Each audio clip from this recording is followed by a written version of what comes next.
syukur kepada Tuhan. Pagi hari ini kita mau meninggikan nama Tuhan, sebab Tuhan baik dalam hidup kita. Mari kita berdoa. Bapa di dalam surga, kami mengucap syukur Tuhan.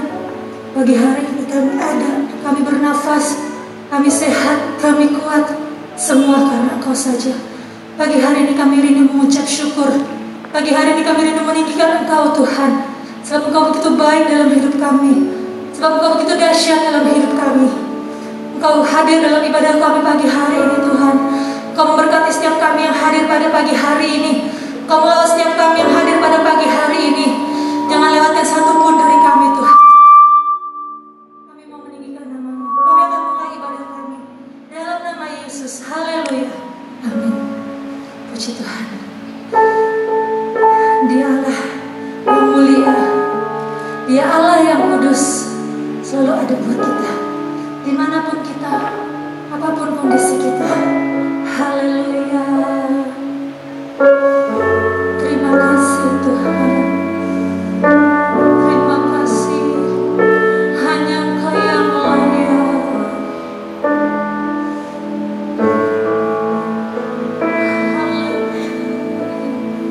Dipenuhi kemuliaan, dipenuhi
hanya Kau Tuhan. Kau saja yang suci, Kau saja yang layak, Kau layak terima glory. Yesus Kau Tuhan.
sembah, hal yang layak kita puji, amin. Mari semua kita bangkit berdiri. Kita mau membesarkan nama Tuhan. Kita mau mengagungkan nama Tuhan yang luar biasa.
Tuhan yang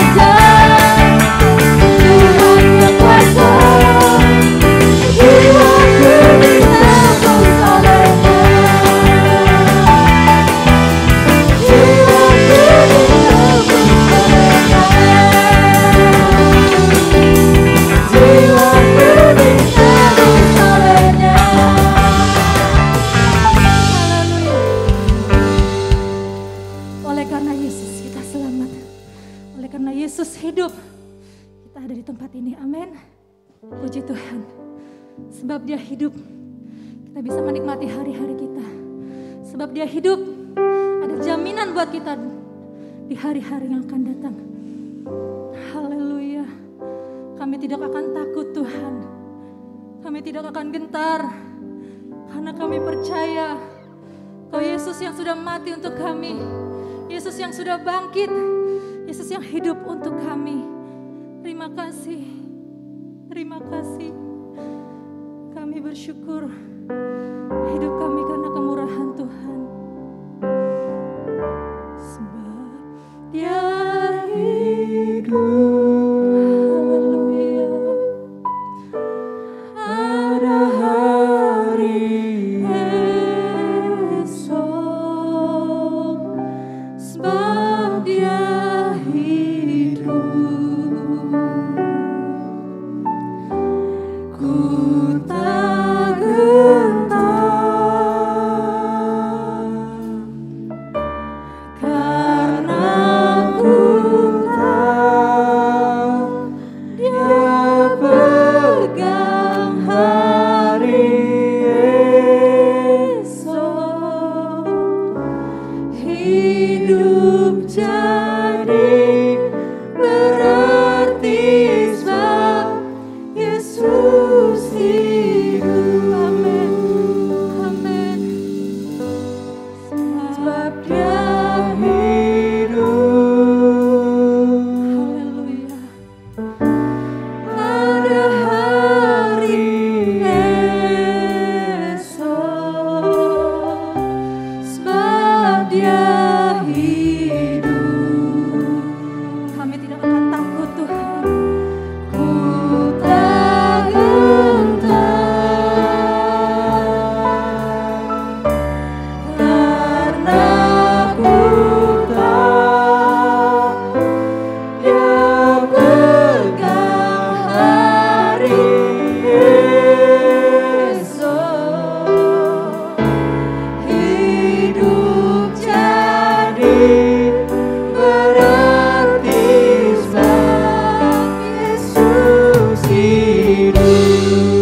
Tuhan, kami mampu tak gentar, karena ku tahu Dia pegang hari esok. Hidup jadi berarti sebab Yesus hidup. Karena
Kasih-Mu yang selalu mengangkat kami Tuhan. Kasih-Mu yang menghiburkan kami. Terima kasih. Terima kasih Tuhan. Kami akui kami tidak mampu hidup tanpa Tuhan. Kami tidak mampu berjalan sendiri tanpa Tuhan. Terus berjalanlah dengan kami Tuhan. Terus pegang tangan kami, tuntun langkah kami.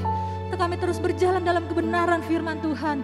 Meskipun banyak tantangan, meskipun banyak godaan dalam hidup ini Tuhan. Tetapi firman-Mu selalu hidup dalam hidup kami. Firman-Mu tidak akan berlalu dengan sia-sia. Firman-Mu yang berkuasa. Terima kasih Tuhan, pagi hari ini berbicaralah kepada kami. Berbicaralah kepada kami Tuhan. Apapun yang ingin Kau sampaikan dalam hidup kami. Kami percaya firman-Mu tidak pernah berlalu dengan sia-sia. Firman-Mu yang selalu menegur kami. Firman-Mu yang terus mengubah kami Tuhan. Sekalipun itu sakit, sekalipun tidak enak didengar Tuhan. Tapi kami percaya firman-Mu akan terus mengubah kehidupan kami. Untuk kami lebih dekat, untuk kami lebih setia lagi kepada Tuhan. Urapi hamba-Mu. Urapi firman-Mu Tuhan. Dan berkati kami semua yang hadir pada pagi hari ini. Kami terima firman-Mu dengan penuh ucapan syukur Yesus. Dalam nama Tuhan Yesus Kristus. Haleluya. Amin. Haleluya. Selamat pagi, Tuhan memberkati ibadah kita hari ini. Segala hormat kemuliaan hanya bagi Tuhan kita Yesus Kristus. Dia Tuhan segala Tuhan, Dia Raja segala Raja, dan Dia berjanji dan pasti datang kembali menjemput saudara dan saya, dan tetap setia kepada Tuhan dan setiap orang yang tetap setia kepadanya. Tema khotbah hari ini, Minggu 7 Maret 2021, iman atau tindakan. Iman atau tindakan. Apa maksudnya iman atau tindakan? Apa itu iman dan apa itu tindakan? Dari mana mendapatkan iman? Dan dari mana muncul tindakan? Lalu siapa yang memiliki iman dan siapa yang memiliki tindakan? Apa itu tindakan iman? Mengapa iman harus disertai dengan tindakan? Dan apa yang diterima seseorang jika memiliki iman disertai dengan tindakan? Mari kita lihat lebih dulu arti iman dan tindakan. Iman dalam perjanjian lama ditulis imun. Dan dalam perjanjian baru pistis. Kita melihat dalam Ibrani 11 ayat yang pertama berkata demikian. Iman adalah dasar dari segala sesuatu yang kita harapkan dan bukti dari segala sesuatu yang tidak kita lihat. Iman adalah dasar dari segala sesuatu yang kita harapkan. Jadi iman itu adalah dasar dari segala sesuatu yang kita harapkan. Apa yang kita harapkan akan terwujud dalam hidup kita kalau apa yang kita harapkan itu punya dasar adalah iman. Yang kedua, iman adalah bukti dari segala sesuatu yang tidak kita lihat. Bukti dari segala sesuatu yang tidak kita lihat atau yang belum kita lihat. Jadi kita belum lihat sesuatu yang kita harapkan, kita punya harapan, tetapi kita belum melihat sesuatu yang kita harapkan itu terjadi. Tapi kita memiliki bukti dari apa yang kita harapkan, dan bukti itu adalah iman. Nah, dari mana kita mendapatkan iman? Dalam Roma 10 ayat 17, jadi iman timbul dari pendengaran. Iman timbul dari pendengaran, dan pendengaran oleh firman Kristus. Jadi seseorang yang mendengar firman, sebagaimana kita pagi hari mendengar firman, kalau kita mendengar firman dengan benar, dengan fokus, dengan sungguh, maka kita akan menerima iman yang semakin kuat. Jadi dari mendengar firman, maka timbullah iman. Tentu iman kepada Yesus Kristus. Dan setiap orang percaya harus memiliki iman. Kita harus memiliki iman. Semua orang percaya yang percaya kepada Yesus sebagai Tuhan dan Juru Selamat harus memiliki iman. Dan imannya terus harus terpelihara. Dalam kondisi situasi apapun tetap iman itu harus ada pada kita. Sebab tanpa iman tidak mungkin orang akan memperkenan Tuhan. Tuhan tidak berkenan kepada seseorang yang tidak punya iman. Dalam Ibrani 11 ayat 6a berkata, Ibrani 11 ayat 6a, tetapi tanpa iman tidak mungkin orang berkenan kepada Allah. Jadi kalau kita ingin diperkenan oleh Tuhan, kita harus memiliki iman. Kita bisa punya iman karena kita mendengar firman. Nah, orang benar harus hidup dalam iman. Atau hidup oleh iman. Dalam Roma 1 ayat 17b, seperti ada tertulis, orang benar akan hidup oleh iman. Jadi semua kita adalah orang-orang beriman. Kita percaya Yesus sebagai Tuhan dan Juru Selamat. Dia telah mati bagi dosa kita. Dia bangkit, dia naik ke surga. Dan dia pasti akan datang yang kedua kali menjemput saudara dan saya. Kita harus memiliki iman. Tapi kita masih ada di dunia ini, ada persoalan masalah yang kita hadapi. Sekali lagi orang percaya harus punya iman. Nah, apa itu tindakan iman? Tindakan iman adalah tindakan dari iman itu sendiri. atau tindakan itu adalah langkah dari iman itu. Jadi kalau kita punya iman, maka iman kita harus melangkah. Itu tindakan. Yakobus 2 ayat 18. Tetapi mungkin ada orang berkata, padamu ada iman dan padaku ada perbuatan. Aku akan menjawab dia, tunjukkanlah kepadaku imanmu tanpa perbuatan. Dan aku akan tunjukkan kepadamu imanku dari perbuatan-perbuatanku. Dalam kitab Yakobus sudah jelas, orang punya iman harus disertai dengan tindakan. Kalau tidak disertai dengan tindakan, maka iman itu adalah sia-sia. Jadi iman itu harus disertai dengan tindakan. Atau disebut perbuatan dari iman itu sendiri. Jadi kita tidak boleh berhenti dan berkata saya punya iman. Saya percaya Yesus sebagai Tuhan. Tapi kita tidak pernah punya tindakan dari iman atas keyakinan kita. Saudara yakin Yesus adalah Tuhan. Amin. Saudara hadir di tempat ini. Itu tindakan imanmu. Kalau engkau cuma yakin tapi tidak pernah beribadah kepada Tuhan. Dari mana Tuhan bisa melihat kita punya iman? Nah, kita melihat contoh dalam ayat 21. Bukankah Abraham, bapa kita, dibenarkan karena perbuatan-perbuatannya? Kita perhatikan. Bukankah Abraham, bapa kita, dibenarkan karena perbuatan-perbuatannya ketika ia mempersembahkan Ishak anaknya di atas mezbah. Jadi Tuhan baru memperkenan Abraham waktu Abraham mempersembahkan anaknya di atas mezbah. Jadi Tuhan berkata sama Abraham, Abraham persembahkanlah anakmu. Abraham cuma punya anak tunggal, itulah Ishak dari istrinya. Maka kita melihat Abraham punya iman, dia dengar firman Tuhan.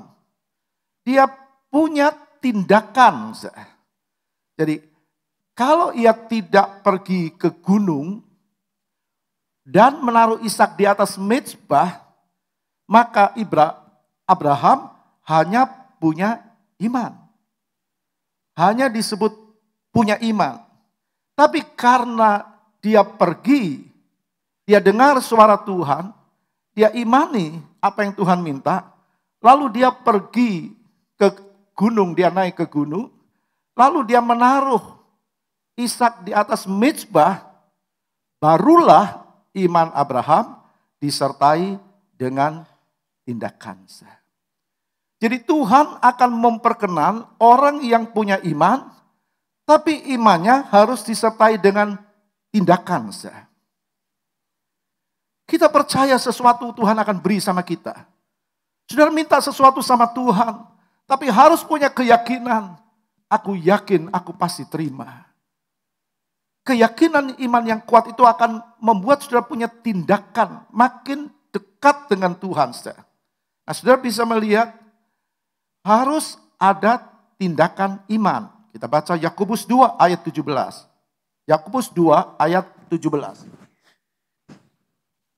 Demikian juga halnya dengan iman. Jika iman itu tidak disertai dengan perbuatan, tidak disertai dengan tindakan, maka iman itu pada hakikatnya adalah mati. Kosong. Kalau iman tidak disertai dengan perbuatan. Ini bukan perbuatan baik. Iman disertai dengan perbuatan dari iman itu sendiri. Sebagaimana Abraham, dia dengar firman, lalu dia pergi melakukan firman yang dia dengar. Itu tindakan iman. Jadi iman tanpa perbuatan pada hakikatnya, pada prinsipnya, pada dasarnya adalah mati. Artinya tidak ada gunanya. Bagaimana bisa berguna kalau iman itu mati? Mari kita lihat beberapa contoh orang-orang yang punya tindakan iman. Orang-orang yang punya tindakan iman. Yang pertama, 2 orang buta. Kita baca Matius 9 ayat 27. Ketika Yesus meneruskan perjalanannya dari sana, 2 orang buta mengikutinya. 2 orang buta mengikuti Yesus dalam perjalanan. Berarti dua orang buta ini punya iman. Nah, waktu dia mendengar Yesus sedang berjalan ke arah, maka dia mengikuti Yesus. Imannya bertumbuh, imannya berjalan. Ini awal dari tindakan iman. Kita punya iman, lalu kita punya tindakan, kita datang kepada Tuhan. Ini awal tindakan iman. Tapi waktu kita dengar firman Tuhan, waktu itu kami yakini dahsyatnya firman, lalu kita percaya dengan sungguh dan kita mengambil keputusan untuk tetap setia dan yakin, itulah tindakan iman. Jadi sudah melihat di sini, sambil berjalan, dua orang ini berseru dan berkata, "Kasihanilah kami, hai anak Daud, kasihanilah kami." Ini tindakan iman. Jadi mereka punya iman, mereka berjalan ke tempat Yesus, di mana Yesus ada, lalu mereka berseru kepada Tuhan. Itu tindakan iman, bukan cuma iman. Kalau dia punya iman, dia tidak akan datang kepada Yesus. Cuma percaya, tapi dia pergi. Dia yakin Yesus mampu. Nah, kepergiannya, ikutnya kepada Yesus, itulah tindakan iman. Ayat 28. Setelah Yesus masuk ke dalam sebuah rumah, datanglah kedua orang buta itu kepadanya, dan Yesus berkata kepada mereka, "Percayakah kamu bahwa aku dapat melakukannya?" Yesus tanya, "Engkau ikut aku, sekarang apa yang kamu minta? Percayakah engkau bahwa aku dapat melakukannya?" Yesus tanya kepada dua orang buta ini, dia tahu, bukan dia tidak tahu, tapi dia mau tahu sejauh mana iman orang itu. Begitu juga dengan kita. Kita datang sama Tuhan. Tuhan mau tahu sejauh mana keyakinan kita waktu kita ibadah. Apakah cuma sekedar ibadah atau kita fokus dengan apa yang kita dengar. Kembali kepada dua orang buta ini, mereka menjawab, "Ya Tuhan, kami percaya." Ini iman yang disertai dengan tindakan. Ini iman yang disertai dengan tindakan. Tuhan berkata dalam Markus 11:24, "Apa saja yang kamu mohonkan atas namaku, kamu harus yakin kamu sudah menerima." Nah, keyakinan kita akan menerima apa yang kita yakin itu adalah tindakan iman. Iman yang disertai dengan tindakan. Bukan cuma percaya, tapi percaya apa yang firman Tuhan katakan dan tetap, artinya bergeming. Tidak bergeser atau digeser dengan apapun. Dan hasilnya kita melihat dua orang buta ini mujizat. Dalam ayat 29, lalu Yesus menjamah mata mereka sambil berkata, "Jadilah kepadamu menurut imanmu." Jadilah kepadamu menurut imanmu. Iman yang disertai dengan tindakan itulah yang membuat mujizat terjadi. Iman yang disertai dengan tindakan iman, itulah yang membuat mujizat itu terjadi atas dua orang buta itu. Ayat 30, maka meleklah mata mereka.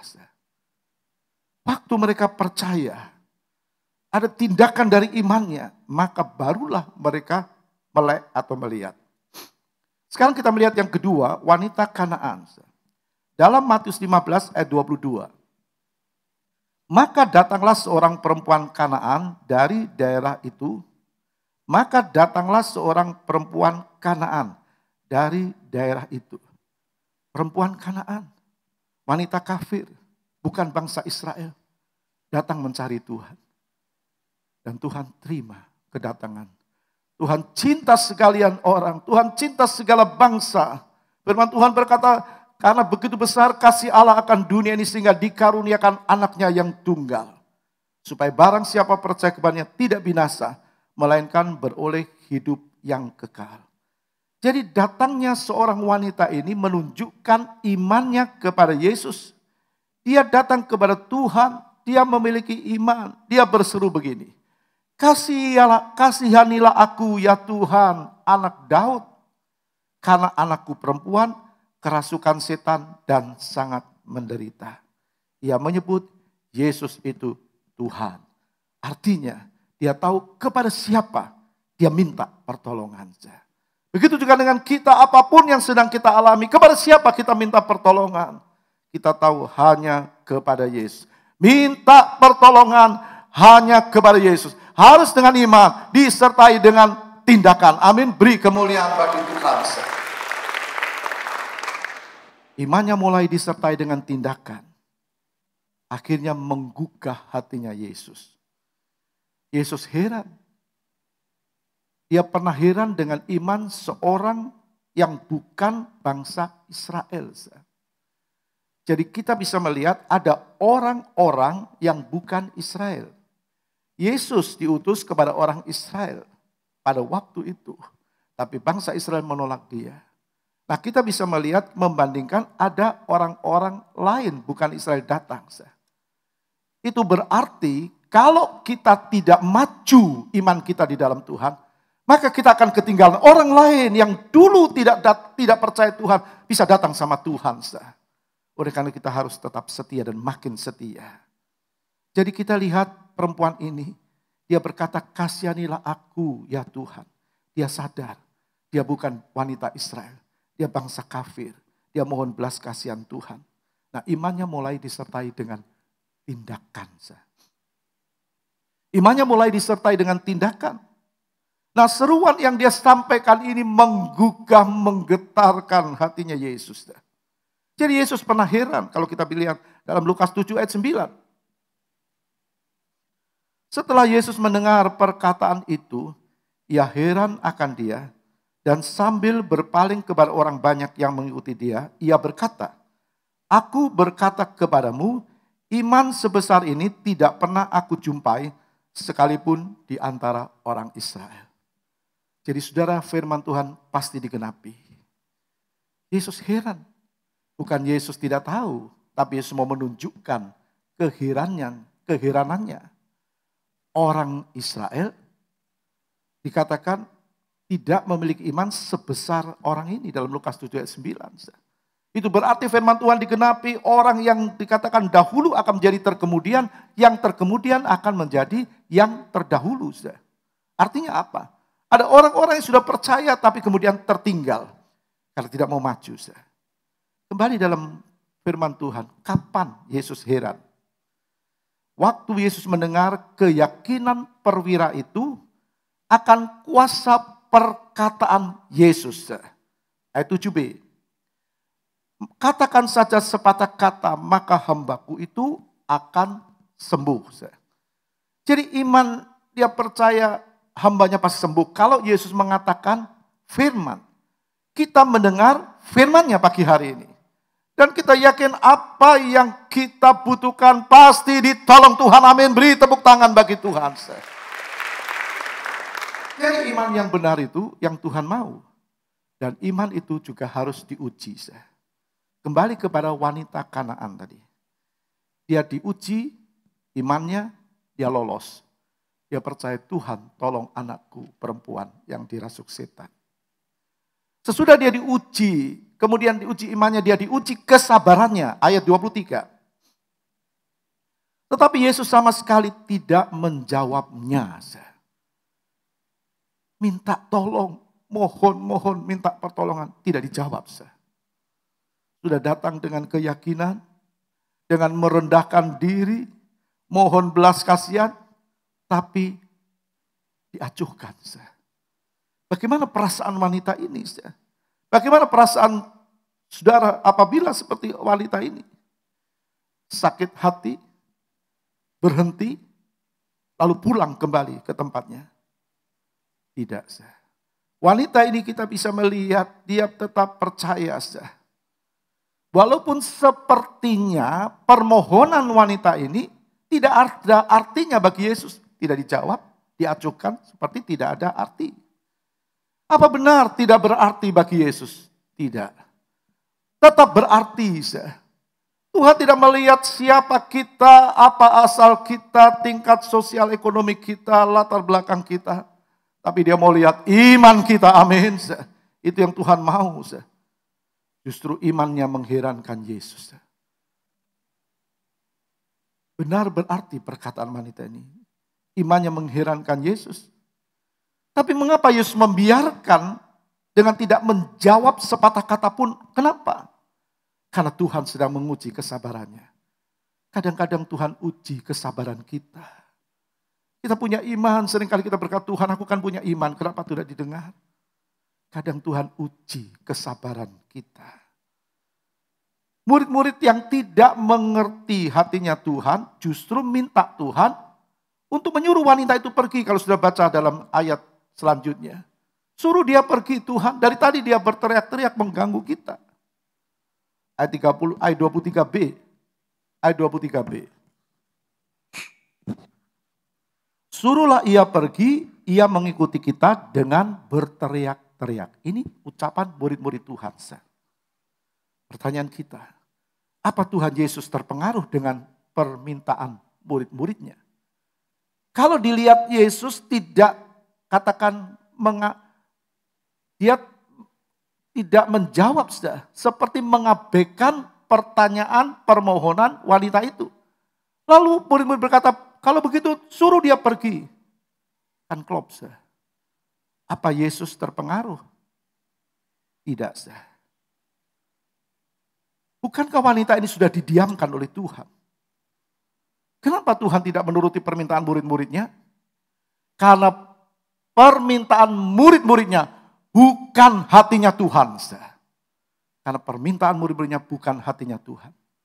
Ada orang Kristen yang imannya diberhentikan dengan apa kata orang. Jangan berhenti karena kata orang. Jadi waktu Tuhan belum dengar doanya, orang lain bilang, buat apa terus-terus berdoa kan kau tidak didengar doamu. Mungkin ada orang-orang, bahkan orang-orang yang dekat dengan kita atau orang-orang sekitar kita. Kembali kepada wanita ini, apa wanita ini putus asa setelah mendengar perkataan murid Tuhan? Tidak. Wanita Kanaan ini bergeming. Dia tidak tinggalkan Yesus. Ini yang disebut Yesus uji kesabaran wanita ini dan wanita ini lolos. Ya, uji imannya dan wanita ini lolos. Ayat 24. Jawab Yesus, aku diutus hanya kepada domba-domba yang hilang dari umat Israel. Nah, jawaban Yesus itu sepertinya memupus harapan wanita ini. Ya percuma kamu datang kepadaku, aku cuma diutus kepada domba-domba Israel. Bagaimana perasaan itu? Kalau kita seperti wanita itu. Kenapa kamu datang sama aku? Karena aku bukan untuk kamu. Itu jawaban Yesus. Apa wanita itu mundur? Apakah wanita itu kembali ke rumahnya? Tidak. Luar biasa wanita ini. Imannya luar biasa.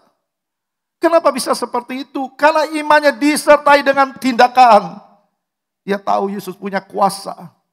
Dia tahu Yesus punya kuasa dan dia tidak mau anaknya tidak sembuh. Kita juga tidak mau kalau tidak ditolong Tuhan. Amin. Yakin dengan imanmu. Disertai dengan tindakan. Jadi kita kembali kepada wanita ini. Iman yang disertai dengan tindakan itu. Pasti memiliki kasih. Orang yang punya iman disertai dengan tindakan itu. Pasti memiliki kasih. Iman yang disertai dengan tindakan iman itu tidak mudah putus asa. Tidak mudah putus asa. Kalau orang cuma sekedar punya iman, lalu tidak didengar doanya, ya sudahlah. Emang Tuhan tidak dengar doaku kok. Tuhan memang tidak mau dengar doaku. Tuhan memang sengaja tidak dengar doaku. Memang Tuhan maunya dengar orang lain.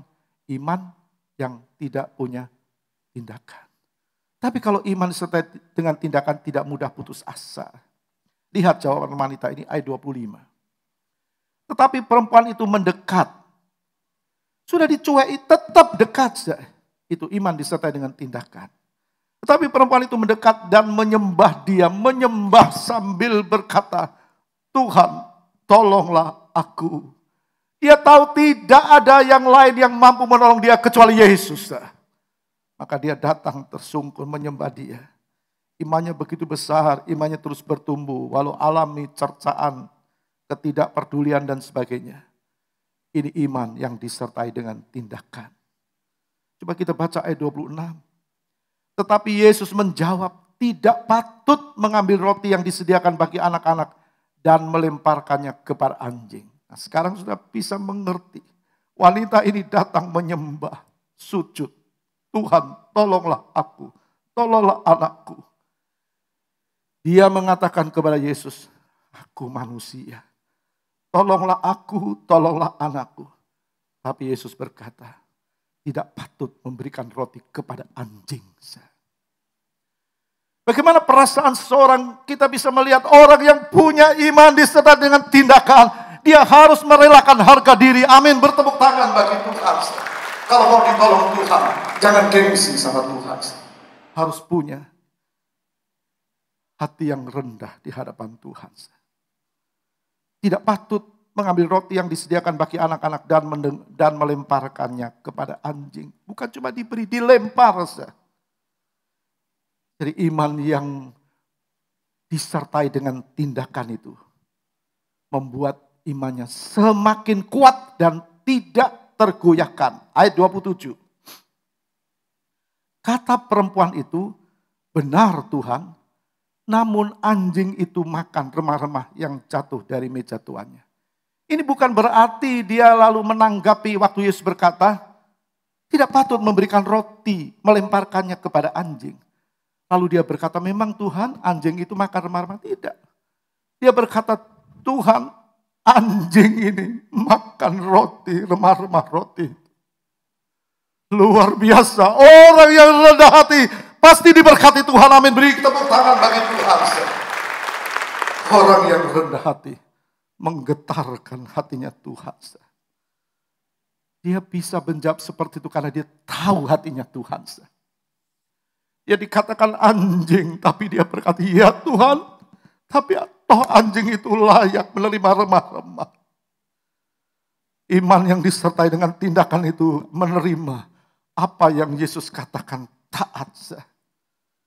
Dan kita bisa melihat iman yang disertai dengan tindakan itu akan membuat dia mudah merendahkan diri. Orang yang mudah merendahkan diri, dia punya iman yang disertai dengan tindakan.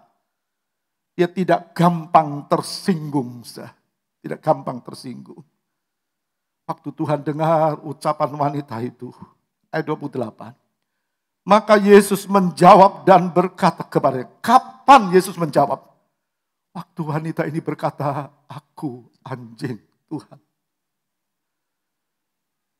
Dan itu menggetarkan hatinya Tuhan. Maka Yesus menjawab dan berkata kepadanya, hai ibu, benar besar imanmu. Maka jadilah kepadamu seperti yang kau kehendaki. Dan seketika itu juga anaknya sembuh. Apa yang kita mau kehendaki? Yesus mati bagi dosa kita. Dia sudah selamatkan kita. Bilur-bilurnya menyembuhkan kita. Tidak ada yang mustahil bagi Tuhan. Dan firman Allah berkata seketika itu juga. Artinya imannya melangkah disertai dengan tindakan iman. Dan saat imannya tidak berhenti. Meskipun dia ditolak. Saat itulah mujizat terjadi. Dan anaknya sembuh. Karena itu miliki iman yang disertai dengan perbuatan. Contoh ketiga. Perwira Kapernaum. Perwira Kapernaum. Matius 8 ayat 5 sampai ayat yang ke-6. Ketika Yesus masuk ke Kapernaum, datanglah seorang perwira mendapatkan dia dan memohon kepadanya, Tuan, hambaku terbaring di rumah karena sakit lumpuh dan ia sangat menderita. Perwira Kapernaum ini punya iman. Dia perwira kafir, bukan orang Israel. Datang sama Tuhan. Jadi saya percaya firman Tuhan pasti digenapi. Setiap lutut akan bertelut dan setiap lidah akan mengaku bahwa Yesus adalah Tuhan. Jangan mau tertinggal, tapi mau yang ada di depan yang terus maju. Jadi iman perwira ini, dia datang dan minta Tuhan menyembuhkan hambanya. Ucapan Yesus itu membuat imannya semakin bertumbuh. Kalau kita melihat iman dari perwira ini dalam ayat 8 coba. Yesus berkata tadi dikatakan, baik aku akan datang menyembuhkan. Itu membuat imannya kuat. Firman Allah pasti membuat iman seseorang pasti harus kuat. Ayat 8. Tetapi jawab perwira itu kepadanya, Tuan, aku tidak layak menerima Tuan di dalam rumahku. Katakan saja sepatah kata, maka hambaku itu akan sembuh. Katakan sepatah kata. Ini tindakan iman. Katakan Tuhan, katakan. Aku punya iman, tapi aku yakin firman-Mu adalah berkuasa. Katakan Tuhan. tindakan iman itu nyata dan bisa dilihat dan didengar. Orang bisa lihat apakah seseorang punya iman yang disertai tindakan atau tidak. Dari apa? Dari apa yang dia ucapkan. Dari apa yang dia katakan. Ayat 9. Sebab aku sendiri seorang bawahan dan di bawahku ada pula prajurit. Jika aku berkata kepada salah seorang prajurit itu pergi, maka ia pergi. Dan kepada seorang lagi datang, maka ia datang. Atau kepada hambaku, kerjakan ini, maka ia mengerjakannya. Ini iman yang disertai dengan tindakan.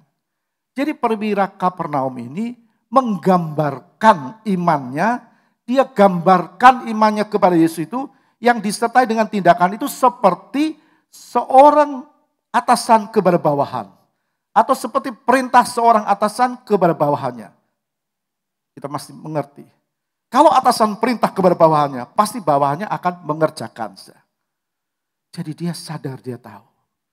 Yesus adalah atasan. Kalau dia perintah, pasti terjadi.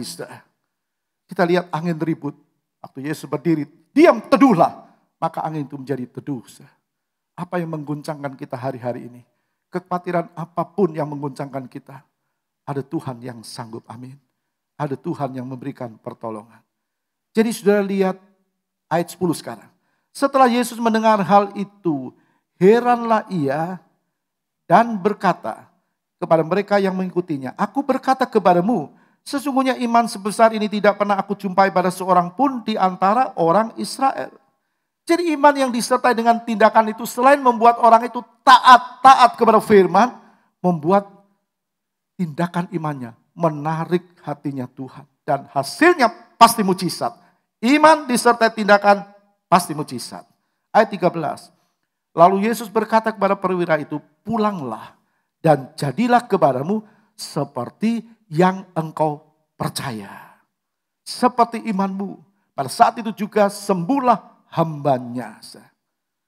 Jadi seseorang yang punya iman yang disertai dengan tindakan iman itu bukan cuma menuai mujizat Tuhan atau pertolongan Tuhan, tapi juga membuat seseorang imannya kuat dan tidak gampang tergoyahkan. Kalau kita mau tidak mudah digoyahkan iman kita, artinya kita tidak akan berpaling dan tinggalkan Tuhan, miliki iman yang disertai dengan perbuatan.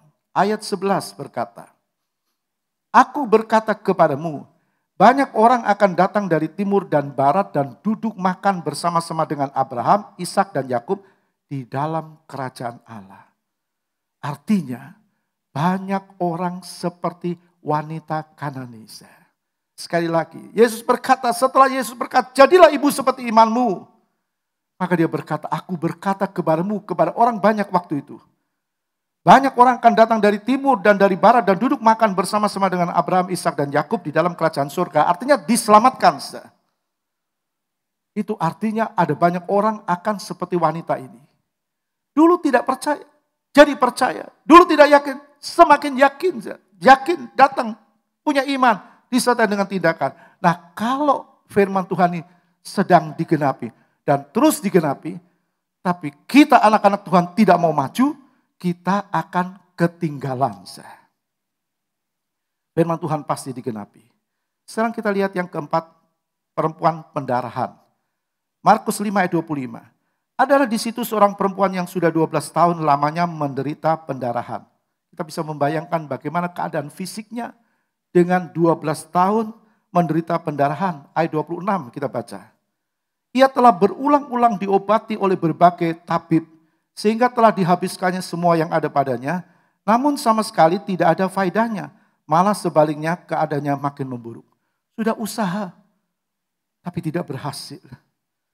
Dan dia sekarang melihat yang dapat menyembuhkan dia adalah Yesus. Ayat 28. Sebab katanya, asal ku jamah saja jubahnya, aku akan sembuh. Ini iman wanita ini. 12 tahun alami pendarahan. Dia punya iman. Asal ku jamah saja jubahnya, aku pasti sembuh. Itu iman. Ayat 27. Dia sudah mendengar berita-berita tentang Yesus. Nah, dia sudah mendengar. Dia punya iman. Maka di tengah-tengah orang banyak itu, ia mendekat Yesus dari belakang dan menjamah jubahnya. Itu tindakan iman. Dia mendekati Yesus dari belakang dan menjamah jubahnya. Iman wanita ini disertai dengan tindakan imannya. Jadi waktu wanita ini berjalan mengikuti Tuhan, dalam benaknya aku akan jamah jubahnya. Dia tertatih-tatih karena kondisi fisiknya. Dia mendekati Yesus. Ini tindakan iman. Orang yang punya tindakan iman itu kadang-kadang tidak langsung, saudara. Tuhan ajar pelan-pelan punya tindakan, tapi terus menuju kepada sasaran. Itu tindakan iman. Wanita ini terus, saudara. Dan tertatih-tatih dia mendekati Yesus. Itu tindakan iman. Iman yang disertai dengan tindakan itu pasti menuai mujizat. Ayat 29. Seketika itu juga berhentilah pendarahannya. Kapan? Waktu dia menjamah. Waktu tangannya kontak dengan tubuhnya Yesus. Maka terjadilah aliran kuasa Tuhan. Kita yakin dia hidup, dia ada bersama dengan kita. Dia Tuhan. Dia tetap menyertai kita sampai kesudahan alam. Jadi sudah lihat wanita ini terima pertolongan kesembuhan Tuhan. Iman yang disertai dengan tindakan itu selalu mengundang reaksi Yesus. Ayat 30. Pada ketika itu juga Yesus mengetahui bahwa ada tenaga yang keluar dari dirinya. Lalu ia berpaling di tengah orang banyak dan bertanya, siapa yang menjamah jubahku? Pertanyaan Yesus ini bukan berarti dia tidak tahu, dia maha tahu. Kenapa dia berkata siapa yang menjamah jubahku? Kenapa dia bertanya seperti itu? Dia ingin supaya wanita ini tahu bahwa Yesus bukan cuma mampu menyembuhkan, tapi dia juga mampu menyelamatkan. Artinya apa? Jangan hanya cari dan berhenti pada kesembuhan. Jangan cari dan berhenti pada pertolongan yang hanya untuk dinikmati secara jasmani. Sakit sembuh, pekerjaan ditolong Tuhan, rumah tangga diberkati, anak-anak semua baik. Itu cuma hanya di dunia. Bukan tidak boleh. Tapi harus sampai kepada keselamatan. Karena itu orang tua, semua kita harus mengajarkan anak kita, keselamatan hanya ada di dalam dia. Jangan sampai mereka cuma terima jasmani, pertolongan Tuhan jasmani, sukses jasmani, tapi kehilangan yang rohani, kehilangan keselamatan. Tuhan akan minta pertanggungjawab atas kita. Jadi sudah lihat di sini, ketika Yesus mengetahui dia tanya, siapa yang jamah? Ayat 34, maka katanya kepada perempuan itu, hai anakku, imanmu telah menyelamatkan engkau. Pergilah dengan selamat dan sembuhlah dari penyakitmu. Waktu Yesus tanya, perempuan ini gemetar. Dia tidak tahu apa yang akan dihakimi untuk aku. Apa yang Tuhan akan ucapkan kepadaku, aku telah jamah jubahnya. Dia tidak tahu, lalu Tuhan beritahu dengan perkataannya. Hai anakku, imanmu telah menyelamatkan engkau.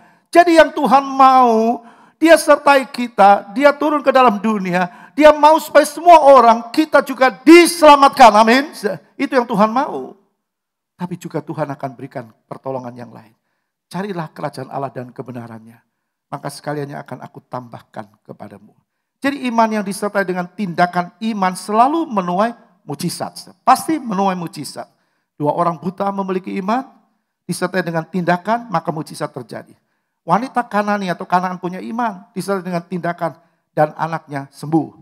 Perwira Kapernaum punya iman, disertai dengan tindakan, hambanya sembuh.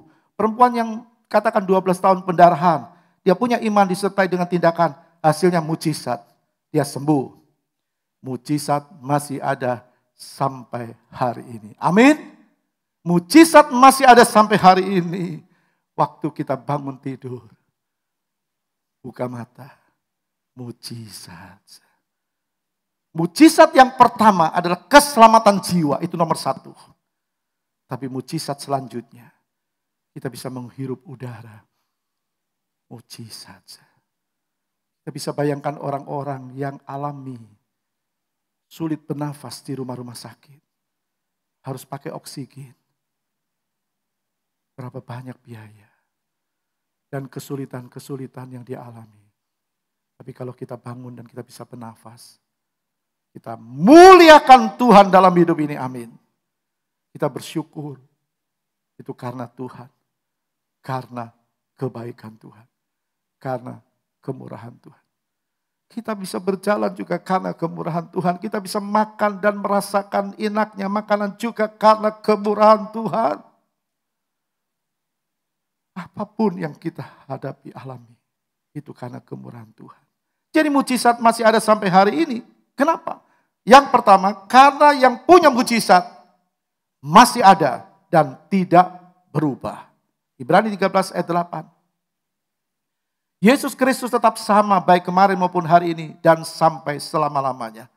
Mujizat tetap ada, sebab si pembuat mujizat tetap ada. Mari beri tepuk tangan bagi Tuhan. Dia tidak pernah berubah, dulu, sekarang, dan selama-lamanya. Dan yang kedua, sumber mujizat itu, Yesus itu masih membuka dirinya. Mujizat masih ada. Kita masih ada di dunia ini. Sebab si pembuat mujizat masih ada. Dan sumber mujizat itu sendiri masih membuka dirinya. Yesus masih membuka dirinya. Yeremia 32 ayat 27. Sesungguhnya akulah Tuhan Allah segala makhluk. Adakah sesuatu apapun yang mustahil untukku? Apakah mustahil bagi Tuhan? Kalau Tuhan berkata begitu, Tuhan bukan tanya sejauh mana apa yang menjadi bebanmu. Berapa besar bebanmu? Dia tidak tanya. Tapi dia berkata, apakah mustahil bagi aku? Apapun yang kita alami, tidak ada yang mustahil. Sampai kapan? Sampai langit dan bumi lenyap. Kita tahu sebelum langit dan bumi lenyap, mujizat tetap ada. Sesudah langit dan bumi lenyap, kita tidak perlu mujizat. Kenapa? Karena kita sudah bersama-sama dengan si pembuat mujizat. Bertepuk tangan bagi Tuhan. Karena kita sudah bersama-sama dengan Dia. Dan yang ketiga, mujizat terjadi tergantung iman si penerima mujizat. Dalam Markus 9 ayat 23, jawab Yesus, katamu jika engkau dapat, tidak ada yang mustahil bagi orang yang percaya. Tidak ada yang mustahil bagi orang percaya. Saudara dan saya, orang percaya, tidak ada yang mustahil. Apapun keadaanmu dan apapun kata orang, asal engkau dengar kata Tuhan, engkau punya iman disertai dengan tindakan.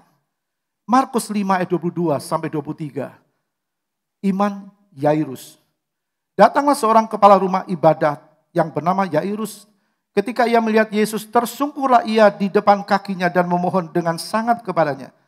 Anakku perempuan sedang sakit, hampir mati.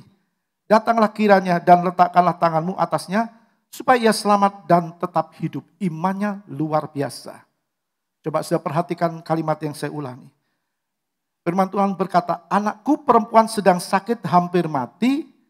Datanglah kiranya dan letakkanlah tangannya atasnya, supaya ia selamat dan tetap hidup. Jadi dia bukan cuma minta anaknya hidup, anaknya sembuh. Bukan cuma itu, tapi dia juga minta anaknya selamat.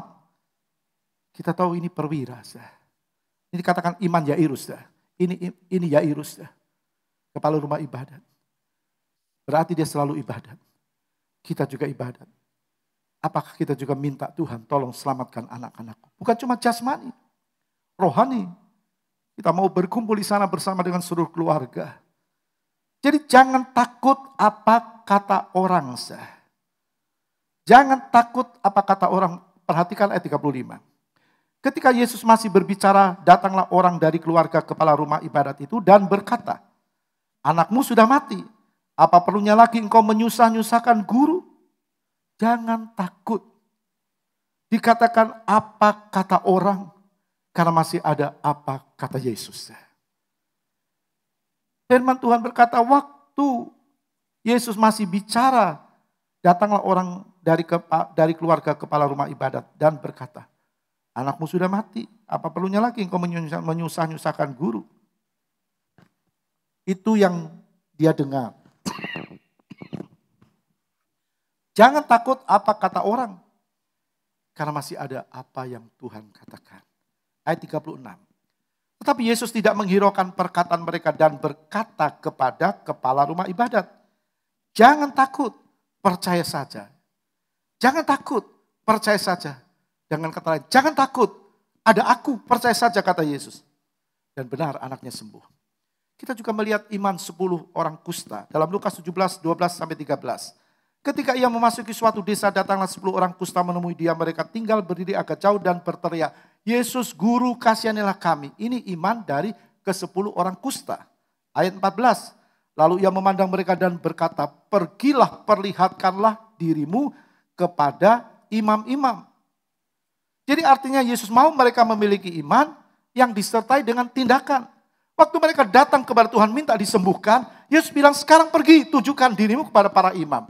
Pada zaman dulu orang sakit kusta harus diteliti oleh imam. Kalau sudah sembuh, imam berkata sembuh, maka dia boleh kembali ke masyarakat. Waktu mereka disuruh pergi ke imam. Dan mereka pergi, itulah tindakan iman. Jadi mereka sembuh karena punya tindakan. Sementara mereka mempraktekkan tindakan imannya, mujizat terjadi. Karena itu praktekkan imanmu. Kapan? Saat kita mendengar firman Tuhan. Yakin apa yang kita dengar itu pasti terjadi. Milikilah iman disertai dengan tindakan. Dan itu harus tampak dari ucapan kata-kata kita. Melalui sikap kita. Tuhan jamin itu pasti terjadi. 10 orang kusta sembuh. Sementara mereka berjalan menemui para imam. Itu artinya sementara mereka melakukan tindakan iman. Mereka sembuh. Itu tindakan mereka. Tindakan iman mereka. Iman disertai dengan tindakan. Kita mau pilih yang mana? Punya iman tanpa tindakan. Artinya kosong. Atau punya iman disertai dengan tindakan. Kita mau pilih mana? Pilih miliki iman yang disertai dengan tindakan. Beri tepuk tangan bagi Tuhan. Kita minta sama Tuhan. Tuhan berikan aku iman yang kuat. Yang disertai dengan tindakan. Dia ada bersama dengan kita. Bangkit berdiri. Haleluya. Kita nyanyikan sebuah pujian. Setiap janjimu Tuhan, kusimpan dalam lubuk hatiku. Sementara para pelayan perjamuan kudus tampil ke depan. Setiap janjimu Tuhan, kusimpan dalam lubuk hatiku. Haleluya.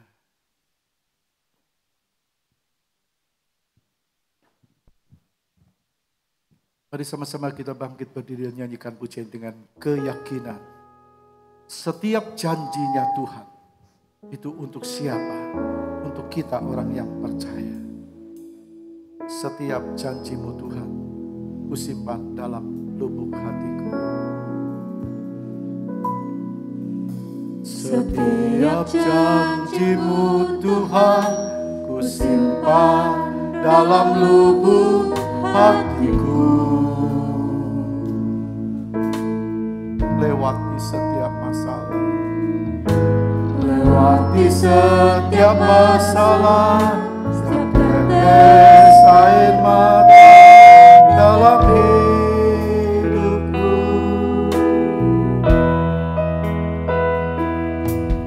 Janjimu menopang hidupku, kasihmu menuntun langkahku dalam setiap waktu. Menolongku yang aku katakan kembali, setiap janjimu Tuhan kusimpan dalam lubuk hatiku.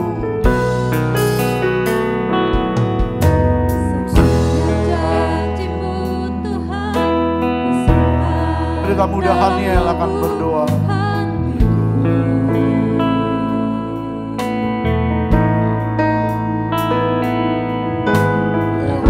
Setiap masalah, setiap tetes air mata dalam hidupku.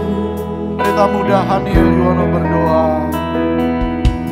Janjimu menopang hidupku, kasihmu menuntun langkahku dalam setiap waktu. Menolongku yang aku percaya. Katakan terima kasih Tuhan buat kasih setiamu.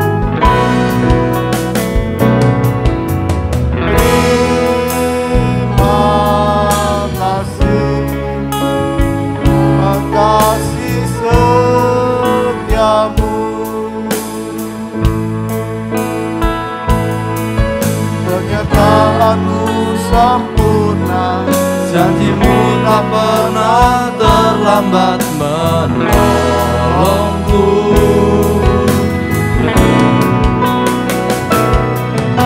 Terima kasih, ku berterima kasih buat kasih setiamu di dalam hidupku.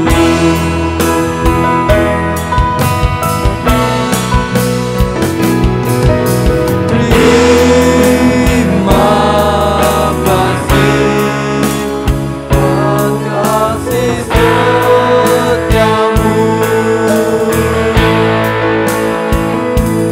penyertaanmu sempurna, janjimu tak pernah terlambat menolongku.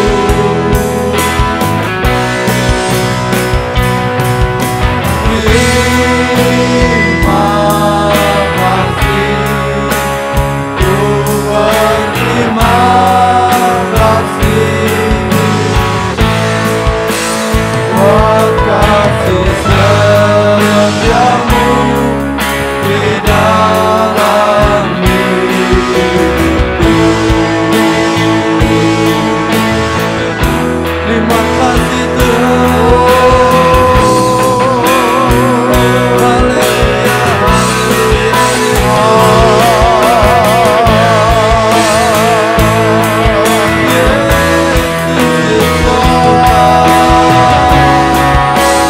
Yesus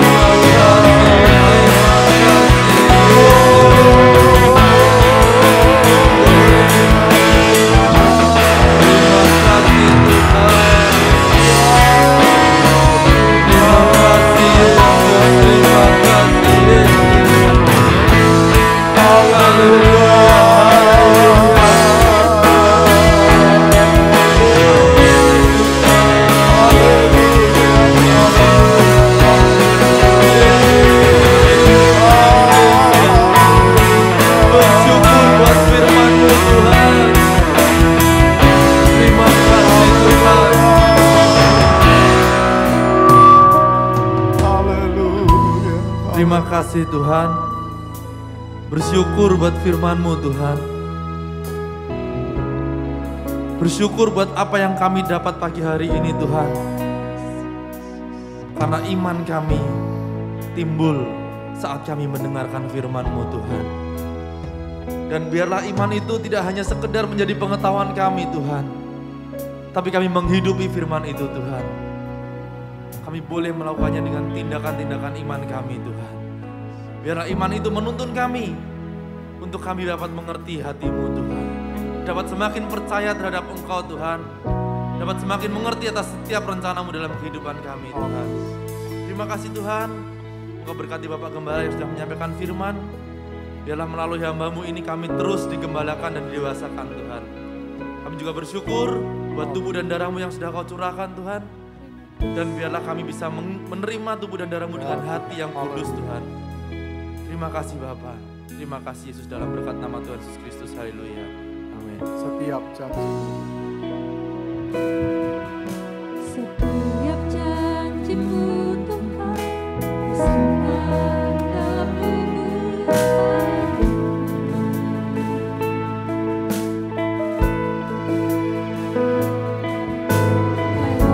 Setiap masalah tetes air mata dalam hidupku.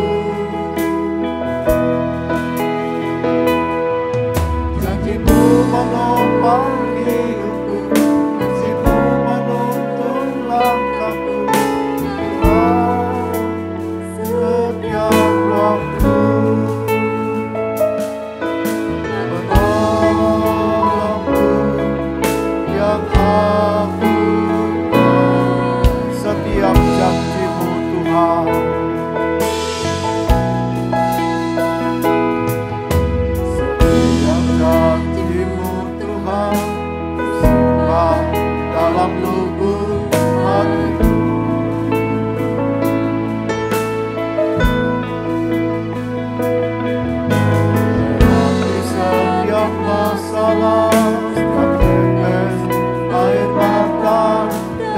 hidupku.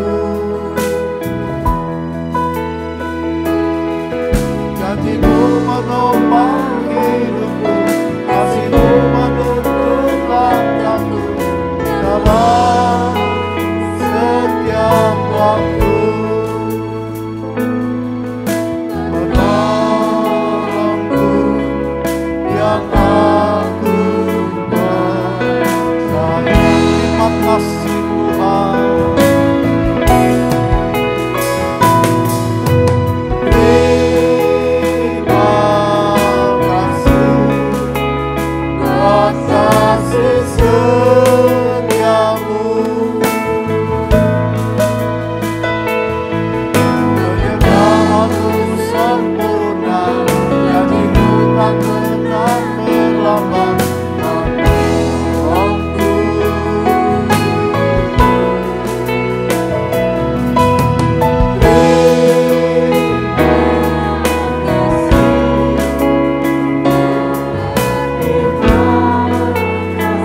Kalau ada yang belum melayani, silakan angkat tangan. Dalam hidup, terima kasih Tuhan.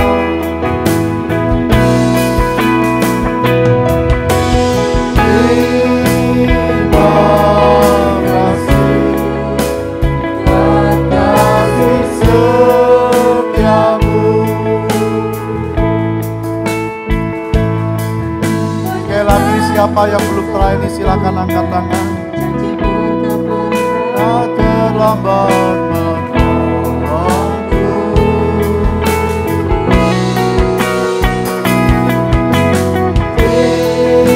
Terima kasih, ku berterima kasih. Kasih setiamu. Mari bangkit berdiri. Terima kasih Tuhan, terima kasih.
Terima kasih Tuhan buat kasih setiamu.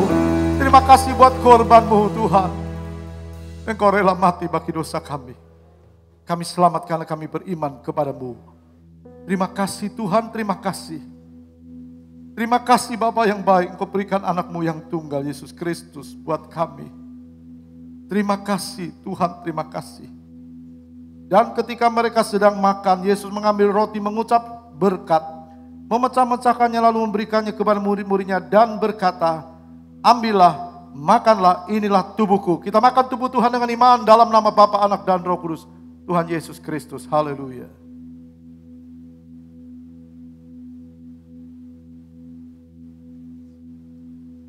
Terima kasih Tuhan, terima kasih.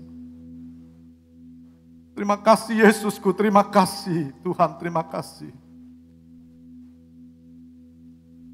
Engkau mati bagi dosa kami. Darahmu tercurah bagi pengampunan kami. Kami percaya kepadamu, kami selamat ya Tuhan. Angkat lebih tinggi dari kepala kita cawan ini. Sesudah itu ia mengambil cawan, mengucap syukur lalu memberikannya kepada mereka dan berkata, minumlah kamu semua dari cawan ini, sebab inilah darahku darah perjanjian yang ditumpahkan bagi banyak orang untuk pengampunan dosa. Kita minum darah Tuhan dengan iman dalam nama Bapa, Anak, dan Roh Kudus. Tuhan Yesus Kristus, haleluya.